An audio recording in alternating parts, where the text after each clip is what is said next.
Hello and welcome back to Ave Imperator Productions. My name is Sulla, and today we will be taking our final look at mass movements and the true believer.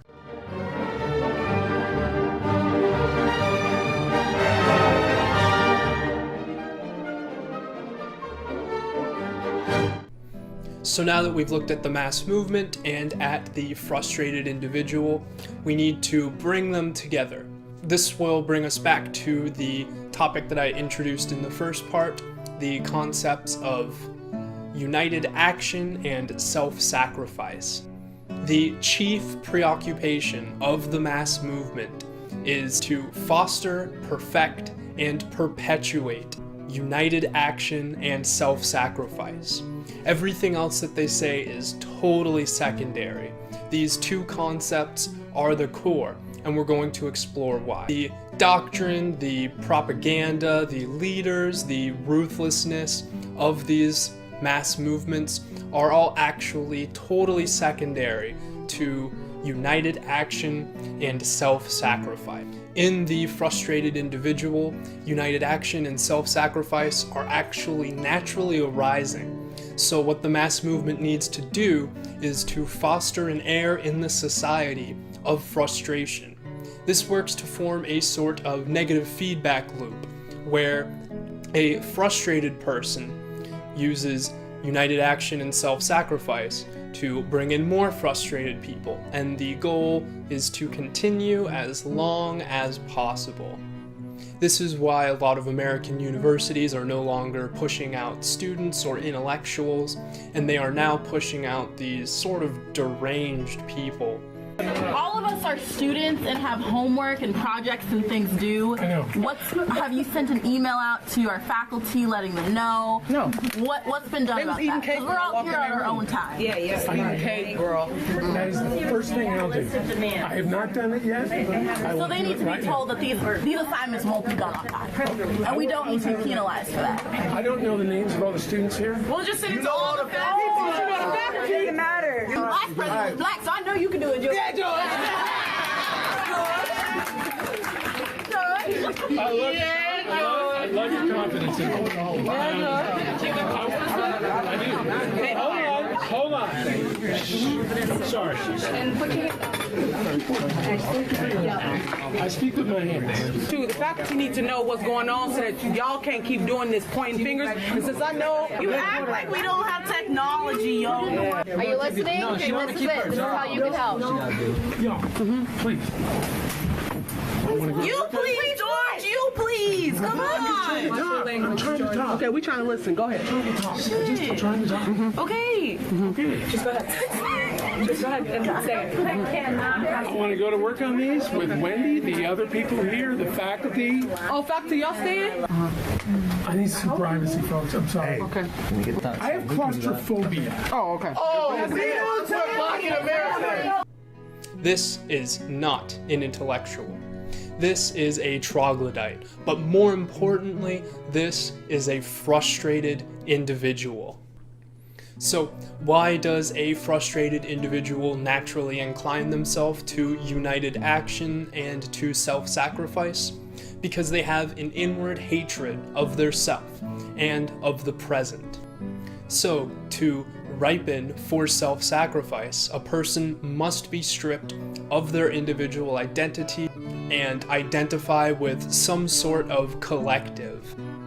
Their sense of joy, of pride, of purpose, of confidence must come from the group itself and never from the individual themselves.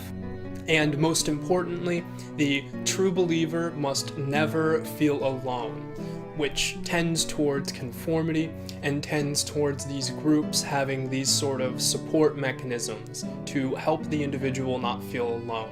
Because when you're alone, you might try to solve your problems as an individual, which is very bad for the whole thing. And this brings us to a very interesting point.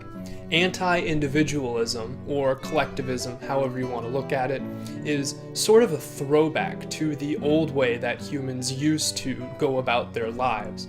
Anti-individualism is very primitive and it is very much the way that societies used to run, because the person could be sacrificed for the society, and the sense of self-fulfillment had to be bestowed rather than picked up. And when all of your positive emotions come from a group, another interesting thing happens. The person is no longer as afraid of death as they are of being ostracized. This is also something that we're seeing a lot with the active polarization, in that you can be rejected from the group which you consider yourself a part of because you are not extreme enough, you are not conforming with the hard line in that group. This, for a frustrated individual, there is actually nothing worse than being removed from the group itself, and they will do anything to get away from being seen as an outsider. Once the frustrated are together and united in their holy faith of the future, they can actually be used to make the present intolerable. People question why communists standing in bread lines didn't get upset, but the fact was, they would look around and say, look at this bread line, isn't the present terrible? This is why we need communism. Communism is a belief in the future. Progressivism is a belief in the future. If the present is made intolerable, all this does is further prove that their one and only true faith is accurate. Self-sacrifice is actually sort of an interesting thing as well. Self-sacrifice is an inherently unreasonable idea. A martyr has no future and can gain absolutely nothing from following through with their ideology. In order to get to this point, freedom and reason must be abandoned. The true believer must be separated from individual experience and facts. There must be some sort of screen, a holy writ, or a doctrine which is intentionally vague that protects the individual from applying these facts and self-experiences to themselves in an attempt to self-fulfill. This is why with lots of socialist and communist groups, anytime a socialist nation fails, they'll say something like, not true socialism, or that wasn't real socialism, or Venezuela didn't fail because it was socialist, it failed because X. This is the propensity to dispense with the present. Because the present moment it is failing, that doesn't mean the ideology of the future is failing. That means that the external world, which causes all failure, is in a constant state of failure itself. It's very backwards and it doesn't seem to make a lot of sense, but this has a good reason as well. When brought together, united action producing conformity and self-sacrifice produce a very specific kind of person, which is the fanatic. This insulation from the self, from the present, and from the concept of self-advancement produces one who is fanatically dedicated to their holy cause. And because the writ or the right of whatever they believe in is inherently vague and irrational, this person is going to be vague and irrational. There is no reasoning with the fanatic true believer, because at the core of themselves, what they believe is irrational. Reason and logic cannot breach the irrational mind, and there is an inability for this person to ever actually fit into society, which is exactly the point. A person who cannot in the present fit into society will continuously fight for the future, for progress. So to end this conversation, we're going to finish up with looking at unifying actions of mass movements, as they are quite potentially the most important part of holding a mass movement together. The first unifying action is hatred itself. Hatred is the most accessible of these unifying actions, and is a bit of a double-edged sword in that overly focusing on what you hate will bring you more and more to become like that thing which you hate, which is a readily observed concept and phenomenon in history. The hatred of the Western capitalists actually brought a lot of the communist industrial commissars, as they were called, to become basically exactly like them. The hatred of the old aristocratic ways in the Imperial Russian age brought the USSR to have a Politburo, which was essentially an aristocracy. But hatred is very useful in the sense that it brings these individuals together in a commonality of hate.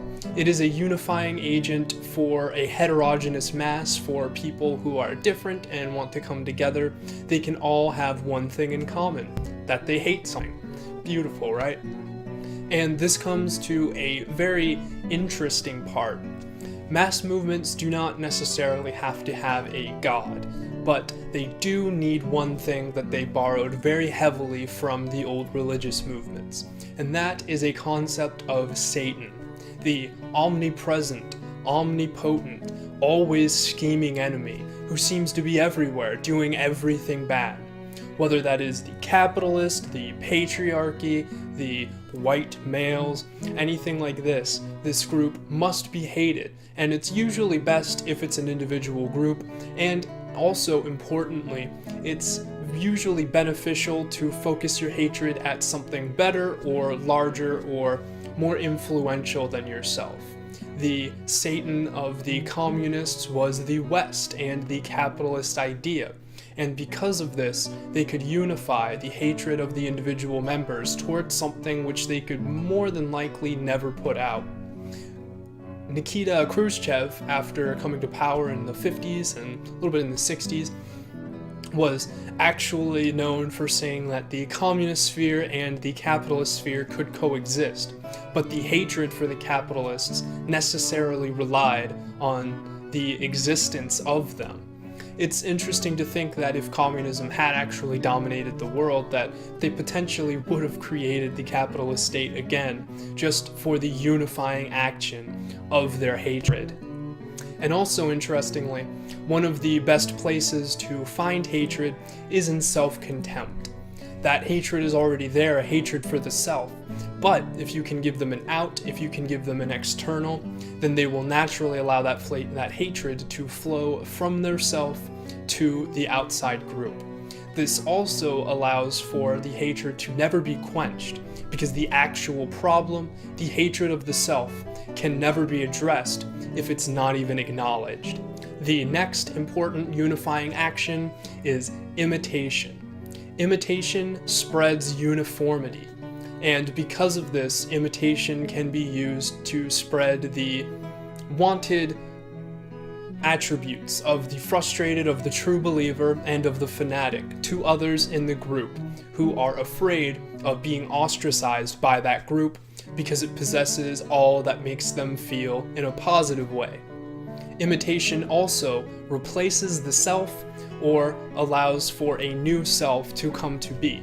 And because of this, the person who hates themselves can imitate something that they do not hate or they do not think that they hate, and effectively suppress that inner hatred, which allows for the outer hatred to flow freely and for the cognitive dissonance of using self-hatred as an outward method of action to never arise.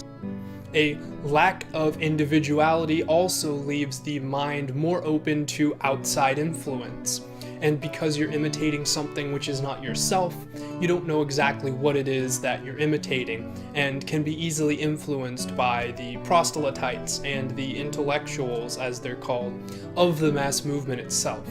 This allows for more direct manipulation, and because the individual has rejected the self, they're not able to reflect on what it is that they are, rather they must conform to the outside source. This does lead to a downside for imitation in that if there's another mass movement, if there's another group which is using imitation, it will have similar channels for influencing that person, which is also another factor in the interchangeability of mass movements. Because of this, more hatred is needed, the hatred of the other, of a group which is very similar to the group itself. This is why the communists and the National Socialists in Weimar Germany hated each other so much, because it was necessary. If they let that down, they could have very easily been influenced by each other.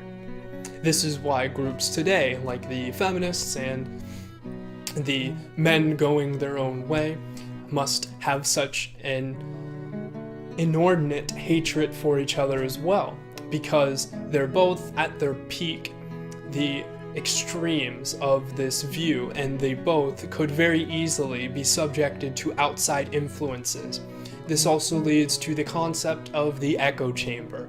If you are imitating someone in order to gain a new self, you need to make sure that you're safe in doing that from harmful outside ideas.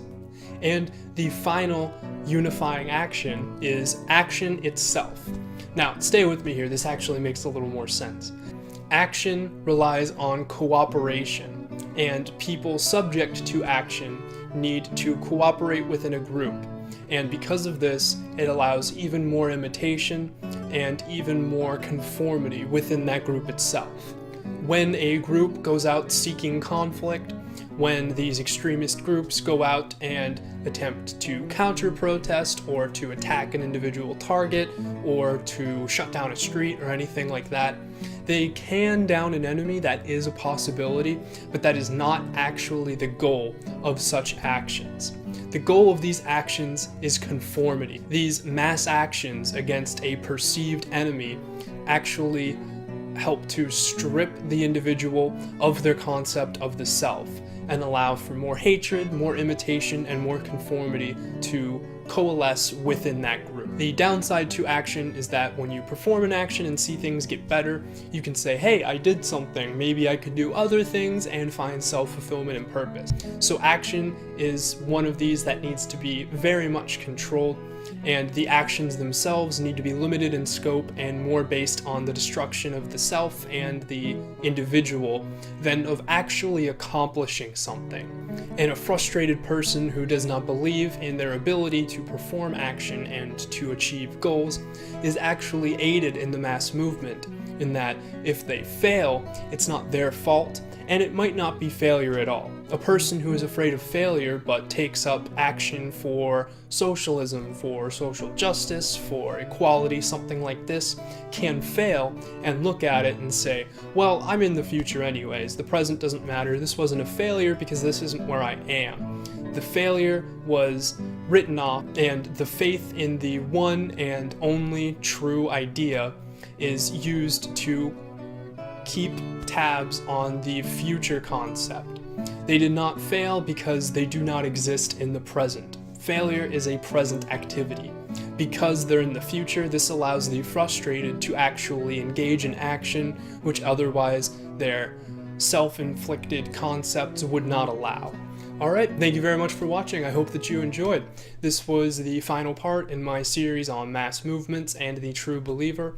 We're going to be using this as a sort of primer to look at other sociological concepts and events, so I hope that you stick around. If you like this video, make sure to leave a like. If you want to see more like this, feel free to subscribe. But until next time, remember, Ave Imperator.